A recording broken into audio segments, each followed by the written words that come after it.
بسم اللہ الرحمن الرحیم۔ السلام علیکم ورحمۃ اللہ وبرکاتہ ومغفراتہ۔ میں ہوں غلفام حسین تبسم اور آپ دیکھ رہے ہیں فہم وائس۔ حضرت انس بن مالک رضی اللہ تعالی عنہ کا دسترخوان۔ اس کائنات سے یہ حقیقت بیان کرنا مقصود ہے کہ انبیاء علیہ السلام اور اولیاء علیہ کے حکم سے آگ پانی کا کام کرتی ہے۔ حضرت محمد مصطفیٰ صلی اللہ علیہ وآلہ وسلم کے جان نثار صحابی حضرت انس بن مالک رضی اللہ تعالی عنہ، آپ کے گھر ایک شخص مہمان بن کر آیا۔ اس شخص کا بیان ہے کہ آپ صلی اللہ علیہ وآلہ وسلم کا دسترخوان چکنائی وغیرہ کی وجہ سے میلا ہو گیا۔ آپ علیہ السلام نے اپنی لونڈی کو حکم دیا کہ اس دسترخوان کو تندور میں ڈال دو۔ میں حیران ہوا اور اس دسترخوان کے جلنے کا منتظر تھا۔ کچھ دیر بعد اس دسترخوان کو تندور سے نکالا گیا تو اس کی میل کچیل سب ختم ہو چکی تھی اور وہ نکھر چکا تھا۔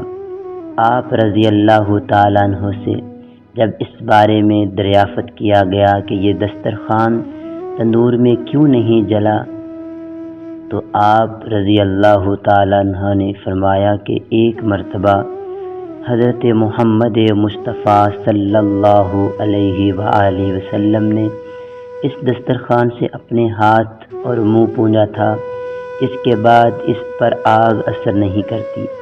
پس ایک نیک شخص اگر ایک بے جان کو نبی کا قرب حاصل ہونے پر یہ فضیلت حاصل ہو گئی تو عاشق کو کیا کچھ نہیں ملے گا۔ اگر کعبے کو اینٹ اور پتھر کا ہونے کی وجہ سے ایسا مقام مل گیا تو انسان کو اس سے زیادہ شرافت عطا ہو سکتی ہے۔ اس مہمان نے حضرت انس رضی اللہ تعالیٰ عنہ سے لونڈی سے پوچھا کہ وہ اس حقیقت سے واقف تھی تو نے بغیر سوچے سمجھے اسے آگ میں کیوں ڈال دیا؟ اس لونڈی نے جواب دیا کہ میں نے یہ سمجھا کہ اسے آگ میں ڈال دیا کہ آپ رضی اللہ تعالیٰ عنہ غلط حکم نہیں دے سکتے۔ میں اللہ عز و جل کے نیک بندوں سے امید رکھتی ہوں، پھر یہ کپڑا کیا حیثیت رکھتا ہے؟ اگر آپ رضی اللہ تعالیٰ عنہ مجھے حکم دیں کہ میں آگ میں کود جاؤں تو میں کامل یقین کے ساتھ آگ میں کود جاؤں گی۔ پس اے دوست، مردوں کا اعتقاد اس خادمہ سے کم نہیں ہونا چاہیے کہ مرد کا دل اگر اس کے خادمہ سے کم درجے پر ہے تو وہ دل نہیں بلکہ اس کا پیٹ ہے۔ مولانا جلال الدین رومی رحمۃ اللہ علیہ اس حقیقت میں حضرت انس بن مالک رضی اللہ تعالیٰ عنہ کے دسترخوان کا قصہ بیان فرما رہے تھے کہ اس وجہ سے کہ آگ میں ڈالنے سے نہیں جل سکتا تھا۔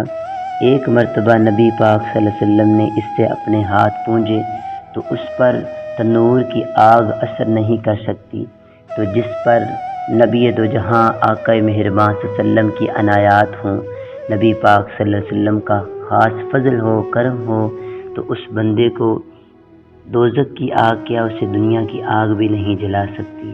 اللہ تبارک و تعالی ہمیں نبی دو جہاں آقا مہربان صلی اللہ علیہ وسلم کی محبت ہمارے دلوں میں قائم و دائم فرمائے۔ اللہ تبارک و تعالی ہم سب کا حامی و ناصر ہو۔ زندگی ملی تو نئی وائس کے ساتھ پھر ملیں گے۔ السلام علیکم ورحمۃ اللہ وبرکاتہ۔